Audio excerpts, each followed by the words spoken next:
It included mutual releases. I agreed not to pursue legal claims. They agreed not to contest unemployment or provide negative references. It included confidentiality provisions.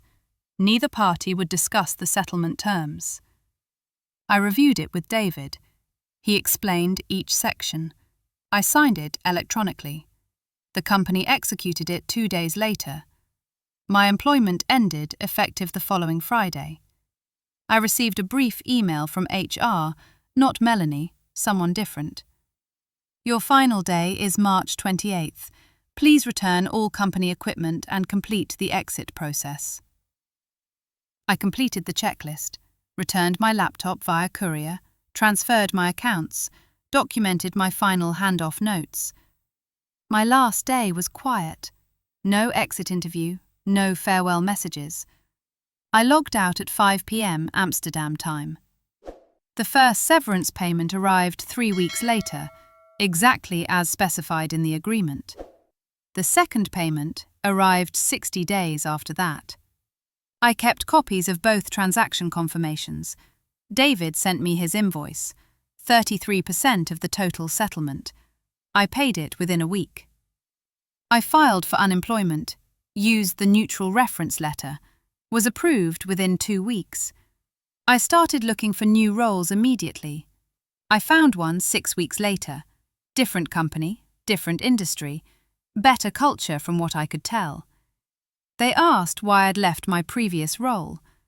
I said the company had gone through restructuring and my position was eliminated. They didn't push. I started the new job in late autumn. The work was similar: customer success, remote, better communication, better management. I never mentioned the settlement, never mentioned the retaliation. When the employee handbook was sent during onboarding, I read it completely. I checked the complaint process, the investigation protocol, the retaliation policy. Everything was clear. Everything was specific. I saved a copy anyway. A year later, I received a LinkedIn message from someone who'd worked at my previous company. They'd left recently. They asked if I'd be willing to talk about my experience there. I replied briefly. I'm not able to discuss specifics, but I'd recommend documenting everything carefully and reviewing your employee handbook thoroughly. They thanked me. I never heard from them again. The settlement money had been spent carefully: rent during the job search, some savings, a small emergency fund. It was gone now. But it had done what it needed to do. I kept the documentation filed away. All of it. The complaint, the timeline, the demand letter, the settlement agreement. I didn't look at it often, but I knew exactly where it was. Company policy required HR to investigate all harassment complaints within 5 business days of submission. My complaint was marked closed without investigation after 2 days. The employee handbook was publicly available on the company intranet. I filed the complaint on a Monday morning. Formal written complaint, submitted through the official HR portal, case number generated automatically. The complaint detailed 6 incidents, dates, times, specific statements made by my manager during video calls. By Wednesday afternoon, I received an email from HR. Subject: Harassment complaint, case number 4721. Body text: Dear employee, we have reviewed your submission. Your manager has denied the allegations. Without corroborating evidence, we cannot proceed with an investigation. This case is now closed. If you have additional concerns, please reach out to your direct supervisor. Best regards, Melanie Van Dyke, HR Business Partner. I read it 3 times. Then I opened the employee handbook. Section 12, Workplace Conduct and Complaints. Subsection 12.4, Investigation Protocol. All formal complaints submitted through the HR portal will be investigated within 5 business days of receipt. Investigation will include interviews with the complainant, the accused party, and any relevant witnesses. Denial of allegations does not constitute grounds for dismissal of complaint. I was Natalie Pearson, Customer Success Specialist, remote employee, based in Amsterdam, working for a software company headquartered in Boston. I'd been with the company for 2 years. I screenshot the email from Melanie. Screenshot. Section 12.4 of the handbook. Saved both files with timestamps. I didn't reply to her email. I opened my work laptop and searched my message history with my manager, Todd. I found the 6 incidents I'd documented in my complaint. Slack messages, meeting recordings, email threads, all saved automatically in company systems. I created a folder, downloaded everything, backed it up to my personal drive. Then I went back to work. That afternoon, Todd sent me a Slack message. "Hey Natalie, can we hop on a quick call?" I responded. "Sure, when works for you?" "Now would be great." I joined the video call. Todd's camera was off. He asked how I was doing. I said fine. He said he wanted to check in. He'd heard I'd submitted some kind of complaint to HR. I confirmed that I had. He said he was confused. He thought we had a good working relationship. I stayed quiet. He said if I had concerns, I should have come to him first. I said I'd followed the process outlined in the employee handbook. He paused. Then he said going to HR had created an uncomfortable situation. He hoped we could move past it. I said I understood. He asked if I had any questions about my current projects. I said no.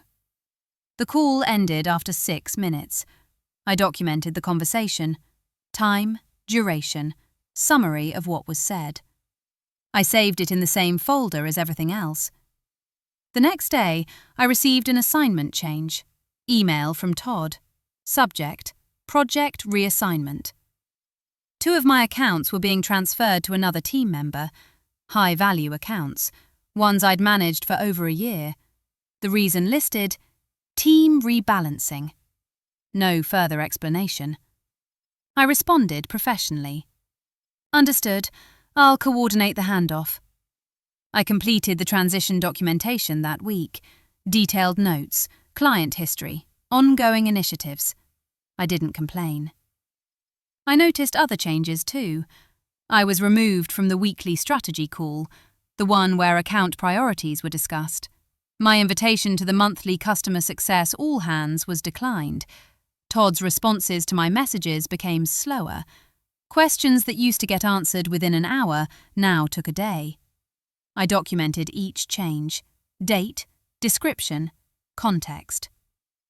I kept working, managed my remaining accounts, hit my metrics, maintained my response times. 2 weeks after the complaint was closed, I received my quarterly review. Overall rating: needs improvement. I'd never received anything below meets expectations in 2 years. The feedback was vague. Communication could be more proactive. Stakeholder engagement needs development. No specific examples, no measurable criteria. I read it carefully, signed the acknowledgement, didn't dispute it. I saved a copy. That evening, I opened the employee handbook again. I reviewed Section 15, Employee Rights and Protections, Subsection 15.2, Retaliation Policy. The company prohibits retaliation against any employee who files a good faith complaint or participates in an investigation. Retaliation includes, but is not limited to, adverse changes in work assignments, negative performance reviews, exclusion from meetings, or changes in reporting structure. I read it twice. Then I checked the company's legal structure. It was incorporated in Massachusetts, subject to US employment law, despite having international employees. I searched for employment lawyers in Massachusetts who handled remote worker cases. I found 3 firms, read their websites, looked at case histories. One firm had specific experience with retaliation claims and policy violations. The attorney's name was David Chen. I didn't contact him yet. I spent the next week gathering additional documentation. I compiled every Slack message from Todd, every email, every meeting recording. I created a timeline. Dates of the original incidents, date of complaint submission, date of HR closure, dates of each retaliatory action. I documented my performance history. 2 years of meets expectations and exceeds expectations reviews. Then suddenly, needs improvement, 2 weeks after the complaint. I saved everything in multiple locations: cloud storage, external drive, personal email. 3 weeks after the HR closure, Todd scheduled another one-on-one. He said the team was going through some restructuring. He said my role was being evaluated. He said he wanted to make sure I was positioned for success. I asked what that meant, specifically. He said he'd have more information soon. The call ended. I made notes immediately afterward. That Friday, I received an email from Melanie in HR. Subject: performance discussion, scheduled. She wanted to meet the following Tuesday. Topic: performance concerns and improvement plan. I accepted the meeting. Over the weekend, I reviewed everything again: the handbook, the timeline, the documentation. Then I drafted an email to David Chen. I outlined the situation: the complaint, the policy violation, the retaliation. I attached key documents: the HR closure email, Section 12.4 of the handbook, the timeline. I didn't send it yet. Tuesday arrived. The meeting with Melanie was scheduled for 2 p.m. I logged in at 1:58.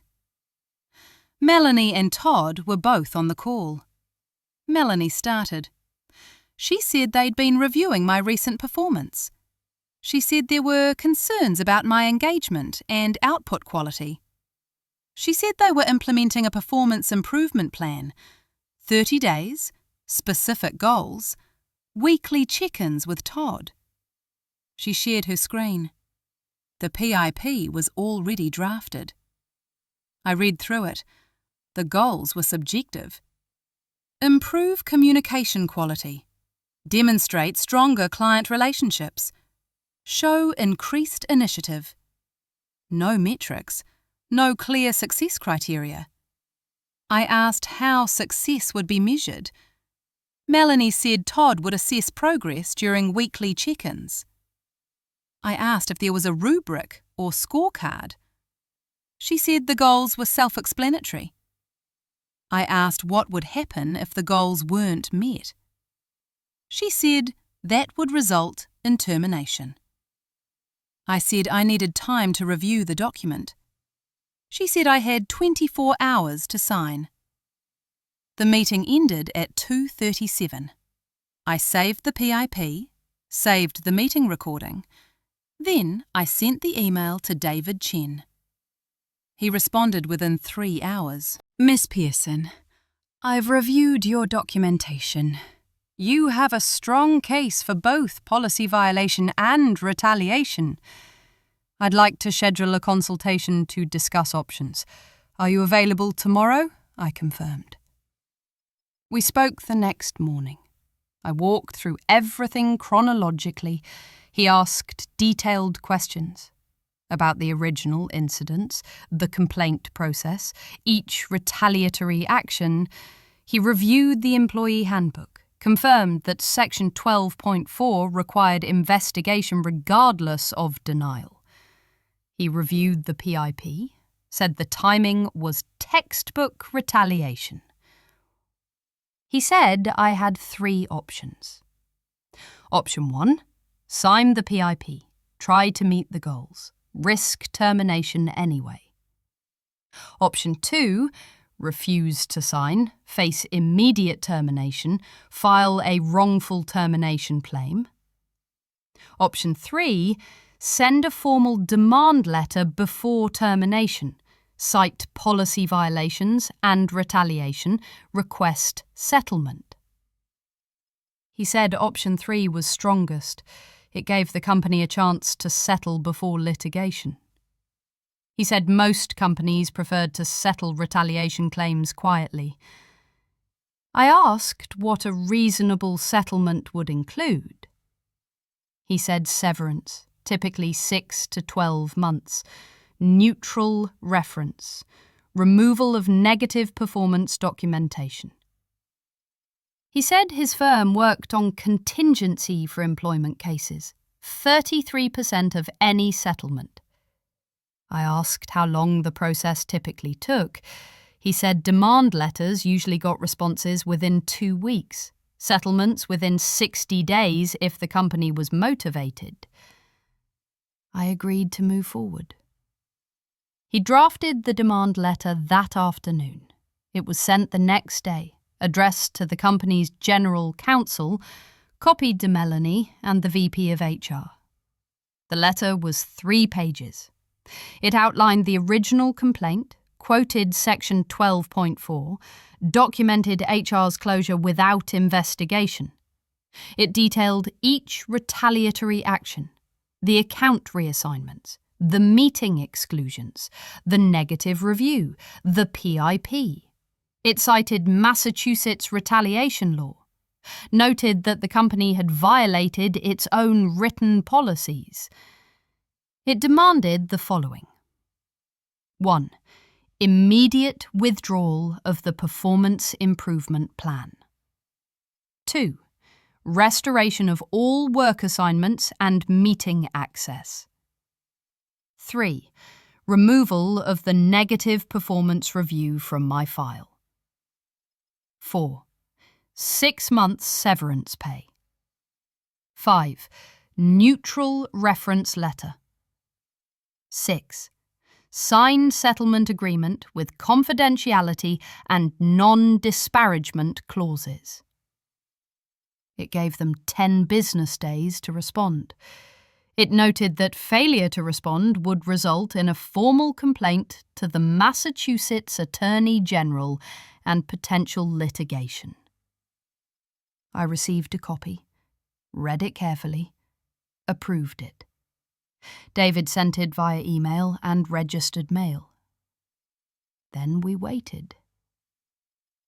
I didn't sign the PIP. I didn't respond to Melanie's follow-up emails asking for my signature. I continued working, completed my daily tasks, responded to client requests. Todd stopped messaging me entirely.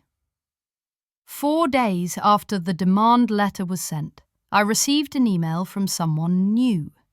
Robert Fitzgerald, Associate General Counsel. Subject: R.E. Demand letter, Pearson matter. Body: Ms. Pearson, we have received your counsel's letter dated date. We are reviewing the matters raised and will respond within the timeframe specified. Please direct all future communications through your attorney, Robert Fitzgerald. I forwarded it to David. He said it was standard. They were taking it seriously. 6 more days passed. I worked through them normally, but I'd stopped being invited to any meetings. My Slack messages to Todd went unanswered. I documented the silence. On the 10th business day, David called me. He'd received a response from Robert Fitzgerald. The company was proposing a settlement. 3-month severance, neutral reference, removal of the PIP and negative review, mutual non-disparagement. David said it was a reasonable starting point, but below what we'd requested. He recommended we counter at 4.5 months, meet in the middle at 4. I agreed. He sent the counter that afternoon. 2 days later, Robert responded. 4 months severance, all other terms accepted. David asked if I wanted to accept. I did the math. 4 months of my salary was approximately 30,000 euros. I said yes. David negotiated the final details over the next week: payment timeline, reference letter language, confidentiality scope. The settlement agreement was finalised 12 days after the counteroffer. I received the final document, 9 pages. It included the severance amount, payment schedule, 2 instalments over 60 days. It included a neutral reference letter template, confirmed dates of employment, listed my title, no performance commentary.